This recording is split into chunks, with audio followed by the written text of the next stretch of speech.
নমস্কার, top news এট 10 আপনাদের স্বাগত। আপনাদের সঙ্গে রয়েছে আমি জুনেলা। টপ নিউজ এট 10 প্রথমেই নজর রাখবো জঙ্গলমহলের দিকে, কারণ নজরে জঙ্গলমহল। 24-এর চ্যালেঞ্জে নজর জঙ্গলমহলে। আজ বাঁকুড়ায় প্রচারে মমতা বন্দ্যোপাধ্যায়। তৃণমূল প্রার্থী অরূপ চক্রবর্তীর সমর্থনে রয়েছে জনসভা। 24-এর চ্যালেঞ্জে নজর জঙ্গলমহল। বাঁকুড়ায় ঝোড়ো প্রচারে মমতা বন্দ্যোপাধ্যায়। আমাদের সঙ্গে রয়েছেন আমাদের প্রতিনিধি অভিজিৎ চন্দ্র। অভিজিৎ, 19-এর পর 21, গত 2 ভোটে হাতছাড়া আসন পুনরুদ্ধারে কি বার্তা দেন তৃণমূল নেত্রী মমতা বন্দ্যোপাধ্যায়? সেদিকে সকলের নজর। শেষ মুহূর্তের প্রস্তুতি কোন জায়গায়?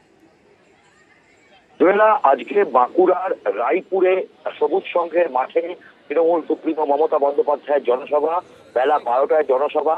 এবং বাঁকুড়ার আজকে এই রায়পুরের জনসভার দিকে তাকিয়ে আছে বাঁকুড়া জেলার এবং আশপাশের পুরুলিয়া এবং মেদিনীপুরের মানুষ। কারণ বাঁকুড়ার এই জনসভাতে চ্যালেঞ্জ দিয়েছে বাঁকুড়া তৃণমূল নেতৃত্ব। বিপুল পরিমাণে মানুষ যাতে এখানে উপস্থিত হয় যেন সমস্ত রকম ব্যবস্থা গ্রহণ করা হয়েছে।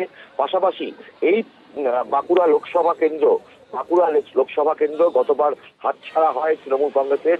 এখানে তৃণমূল কংগ্রেসের প্রার্থীকে গতবার পরাস্ত করেছিল প্রয়াত সুব্রত মুখোপাধ্যায়, তিনি পরাস্ত হন বিজেপি প্রার্থী চিকিৎসক সুভাষ সরকারের কাছে প্রায় 1,74,000-এরও বেশি ভোটে।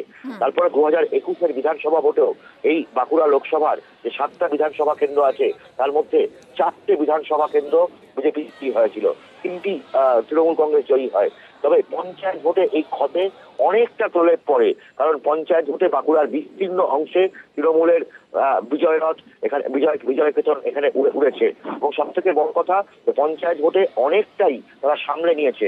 তবে একদিকে গোষ্ঠী দ্বন্দ্ব এবং পাশাপাশি বিজেপি যে প্রচার, সেই প্রচারকে মোকাবিলা করে আজকে তৃণমূল নেত্রী মমতা বন্দ্যোপাধ্যায় জঙ্গলমহলের উন্নয়ন, জঙ্গলমহলকে শান্ত রাখা এবং জঙ্গলমহলের মানুষকে আরো বেশি কর্মসংস্থানের লক্ষ্যে কি বার্তা দেন সেই বার্তাই তিনি আজকে পৌঁছে দেবেন। সেই জন্যই ধন্যবাদ অভিজিৎ।